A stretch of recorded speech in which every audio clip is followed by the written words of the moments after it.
First off, I'm starving. Let me just eat. I'm so hungry, guys.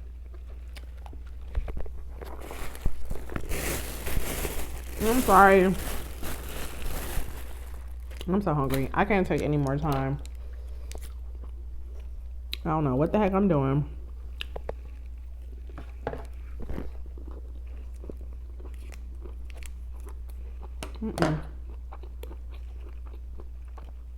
Trying to figure out how to set this up right now. So I'm sorry you guys can't see it, but let me just eat. So hungry.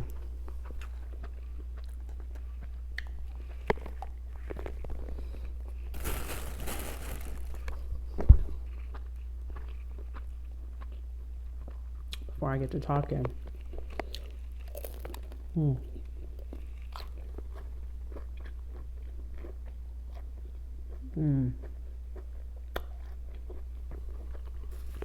I love egg rolls. I got a little lunch plate from this place called Golden Dragon. It's not too far from my house in Elk Grove.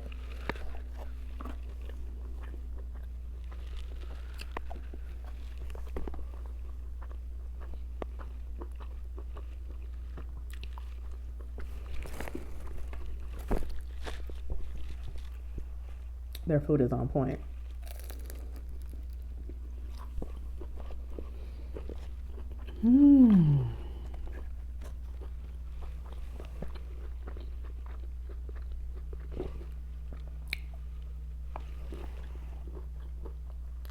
I got a lunch plate. I got honey walnut shrimp. I got chow mein. And I got fried rice.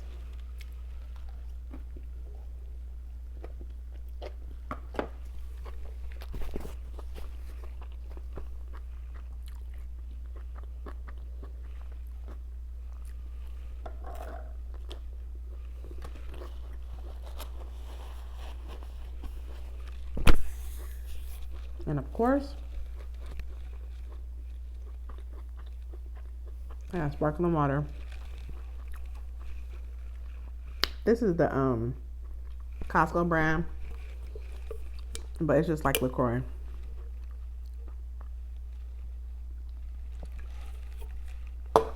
I gotta eat, you guys, before I get into what I want to rant and rave about today.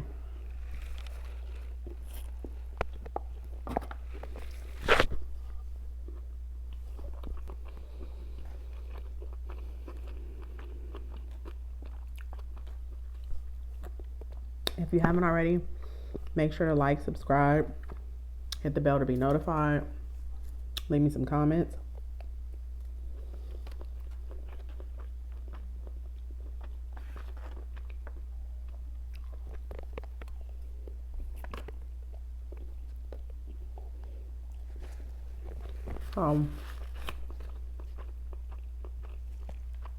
They have the best honey walnut shrimp, you guys. Some lettuce got on it. Wow. Man. Whatever they fry it in is very light and crispy.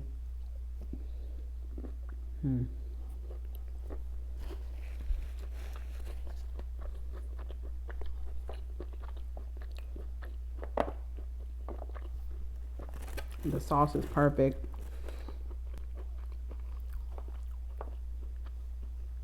Not too rich.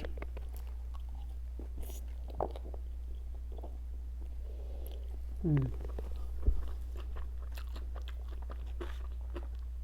I love those glazed walnuts.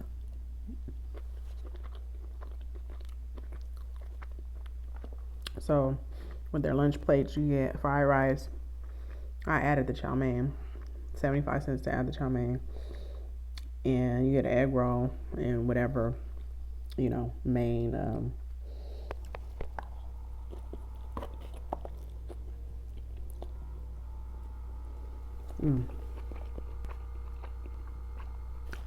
main entree you choose. So let me take a couple more bites, then I'll start talking to y'all.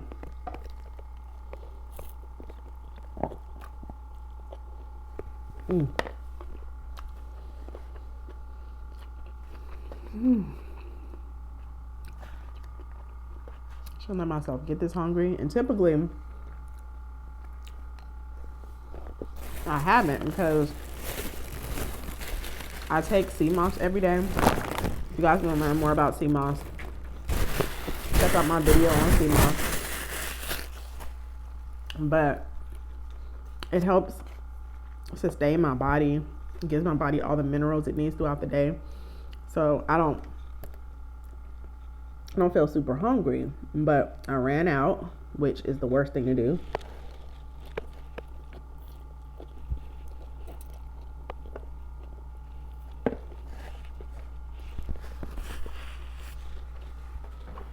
So I gotta order some more, and I can't let myself run out.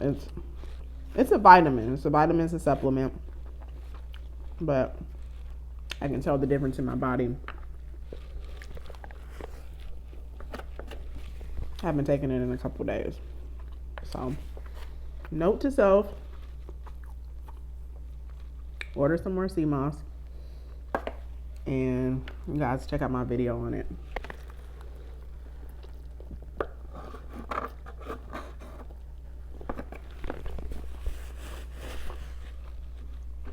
So,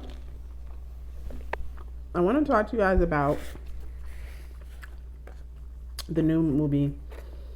And I feel like I'm getting ready to screw this up, because I can't remember right now, and I didn't take down any notes, but if it's Blue and Black or Black and Blue. But the new movie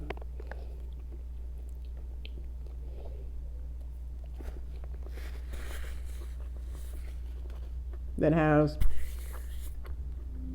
Tyrese in it and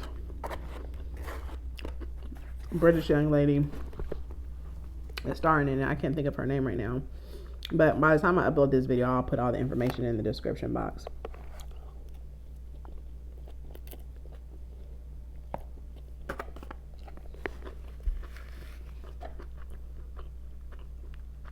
If you haven't already, I would suggest you go see the movie. It's worth going to see. I'm trying to get my point across without telling you guys everything that happens in the movie. I don't want to spoil it for anybody who hasn't seen it. But the premise is around police brutality. Okay. You know this from the preview, so I guess I'll say it. Officer kills somebody, murders somebody in cold blood. One officer witnesses it, and the whole movie is about her pursuit to bring the dirty cops to justice, okay?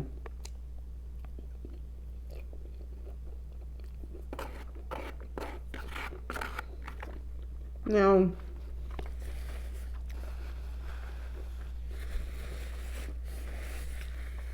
this movie stirred up a lot of raw emotions in me, because it just had me reflecting, you know? The way that I grew up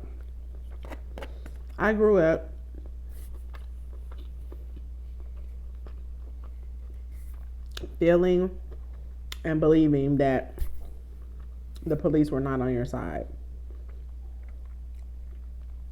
And it wasn't until I was in college, I took a sociology class based on, you know, police brutality and different topics as such, that I learned that it was a condition of my environment. That it wasn't something that was consciously taught to me to not like police or distrust police. It's just, it was what I was seeing around me. And at that time, I grew up the first part of my life in Oakland, California. We moved from Oakland because there was a lot of crime going on. I have two older brothers, and my mom wanted to get them out of that environment. And in that environment, there was, you know, this was back in the late 80s, early 90s. The crack epidemic was heavy. So, you know, my brothers was getting into stuff. But the police was not your friend. That's just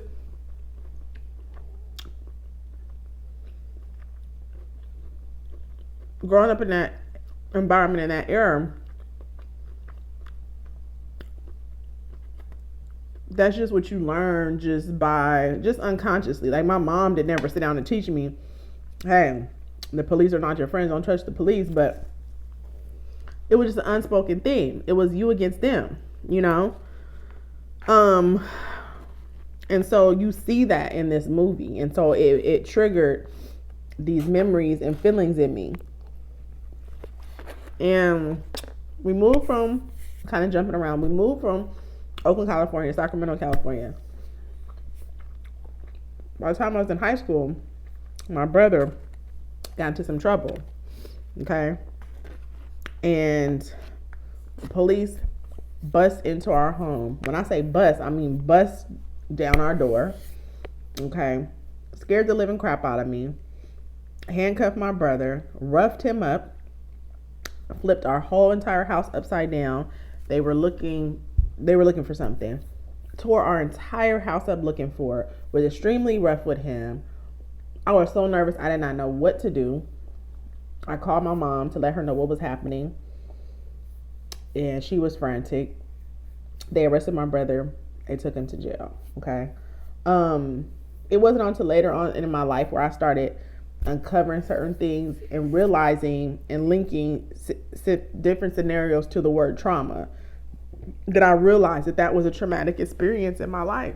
You know, it was. But at that time, and for a very long time in my life, I just thought that was normal life, you know. My brother then went on to spend almost 10 years of his life in prison. During that time, we went to go visit him all the time. Anytime we went to a prison facility, we were treated like trash. We were treated like dirt. We were treated like we were the criminals. You know, so again, it just further pushed the narrative. Like, I don't like the cops. I don't like police, you know. And it wasn't until I got older and started evolving and maturing as a woman that I tried to change my perception. You know, I started realizing that a lot of my feelings were based on past hurts, past traumas, based on the condition of my environment. And I wanted to undo some of those thought patterns, you know. I have two brothers, actually, and my other brother, he ended up being an officer. He is still an officer to this day. So I started to unlearn some of those thoughts and feelings. Now, fast forward to the present climate where I see repeatedly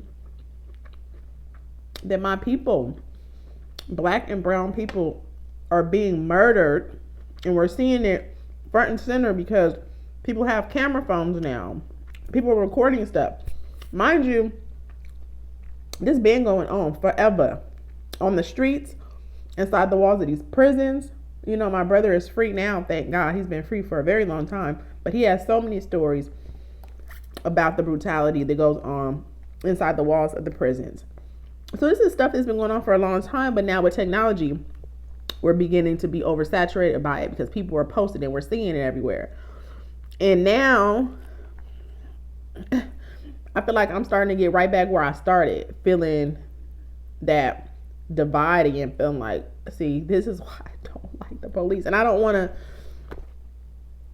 to put everybody in the same bucket. I know all police are not bad. I know that. I'm not, you know, I'm not of that train of thought. But the movie, I say all that to say the movie addresses all those thoughts, those issues. You know, there are groups of people in the movie who do feel like they don't like all police no matter what, you know, and it combats some of those theories and narratives.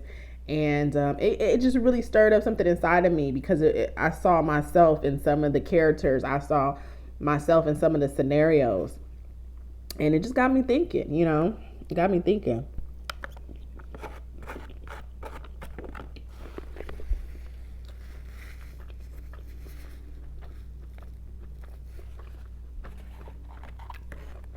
I don't really know now where I stand and how I feel. I'm so torn. I'm so torn. I know that I'm tired of seeing black and brown people murdered in larger numbers in other groups. Just across the board, you know. So, anyways, I just wanted to share my thoughts on that, you guys. That movie stirred up some emotion in me. It's worth watching. If you already seen the movie, leave me some comments, give me some feedback on your perception, your take on it, how it made you feel. If you haven't seen it, check it out. You know, make sure to like this video, subscribe, share, leave me some comments.